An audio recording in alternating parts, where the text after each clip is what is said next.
The LG G4 has a Qualcomm Snapdragon 808 processor at 1.8 GHz hexacore, 3000 mAh removable battery, 3 GB of RAM, 32 GB of internal ROM space, and micro SD card support of up to 2 TB. It does Wi-Fi 802.11, ABGN, and AC, Bluetooth 4.1 BLE, NFC, GPS, and USB 2.0. Supports all 4G LTE bands and comes with Android 5.1 Lollipop, and LG has already confirmed that the phone will be getting Android 6.0 Marshmallow. On the bottom is the headphone jack, microphone, as well as the charging port, rear speaker, and with the curved back of the device, it really fits really well in the hands, and it makes it for an easy grip. So even though the phone is large, it is quite easy to hold with one hand and manage with one hand. With its 5.5 2560 by 1440 Quad HD 538 pixels per inch IPS quantum display, the LG G4 pulls off brilliant whites, colors, and a very crisp image.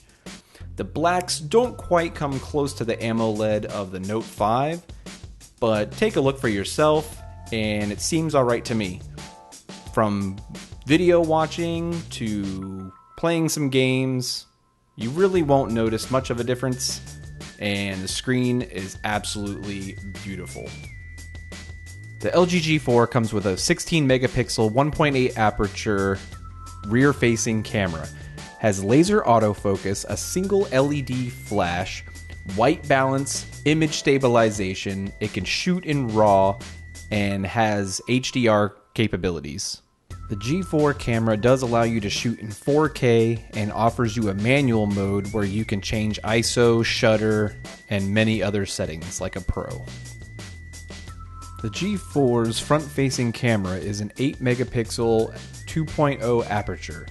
It also includes gesture shot and gesture view, where you can hold your palm up and close and make a fist, and it will start the selfie timer. It also provides a soft light box where it turns the border around your preview of yourself into a bright white background to light up the subject in the view. Now, I'd have to say that the LG G4 launcher isn't the worst skin that I've ever used. It's kind of bloated. I really like the weather app, but the app drawer is not in any kind of order. It's kind of weird. I don't really care for it all that much. So naturally, what happened was that I ended up running Nova Launcher instead. Once I was running Nova Launcher, I noticed the phone was definitely snappier. LG G4 skin isn't really heavy, but for whatever reason, the Nova Launcher just seemed to run much smoother, quicker. It opened apps faster. Of course, it looks as close to vanilla Android as you can possibly get, which is what I like. And of course, the app drawer is now in alphabetical order, which makes it a lot easier to find your apps. And as you can see, transitioning between apps is super fast. Now here you can see I have Nova Launcher. Now there's quick settings, which I really like about the phone. If you swipe down from the top, you have all these settings up here at the top. You have quick memo, Wi-Fi, sound, all interruptions, Bluetooth, rotation, location, sync, NFC, flashlight, Q slide, quick remote, voice mate, airplane mode, and edit. Now if you go into the edit, you can go through all of these extra settings and you can pick which ones show up in this pull down settings.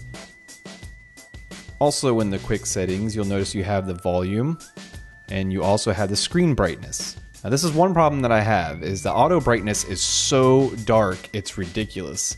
So I had to set it to manual brightness at 85%. Now the LG G4 does have a removable battery as well as an SD card slot. Now this is a big deal because I know a lot of other flagship devices do not have these. So it has a 3000 milliamp hour battery, which is removable, so you can swap it in and out anytime you need to. Here you have the SIM card as well as the SD card. They go right on top of one another. The SD card can support up to a 2 terabyte SD card. So what are my final thoughts? The LG G4 seems to be a great future-proof device. If you were thinking about getting one, I wouldn't hesitate, and you definitely won't be disappointed. This has been Josh with TektopiaTV. Please like and subscribe for more videos.